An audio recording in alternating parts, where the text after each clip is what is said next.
The next viewer says, how does he know if he truly has a calling from God to preach the gospel? If it's good for God, to preach the gospel. Okay. If it's good for other people, to preach the gospel.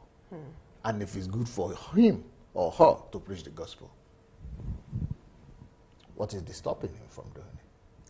Maybe he's thinking that should that be the sole calling of his life? Like, should he just be a minister of the gospel? It doesn't have to be. You don't have to be everybody. If you are a Christian, you are supposed to preach the gospel. Okay. It's your main calling. Being an engineer is not your main calling. Being a medical doctor is not your main calling. Right. Being a mother is not your main calling. Being a teacher is not your main calling. Your main calling is to preach the gospel, to release the kingdom.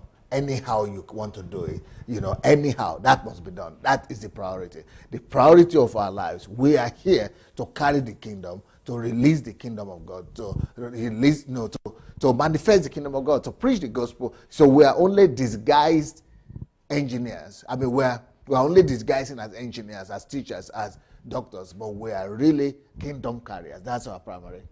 You shouldn't see our secondary.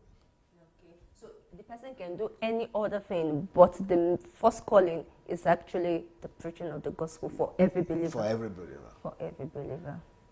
You might not call it preaching of the gospel, but at least extending and seeking the kingdom of God.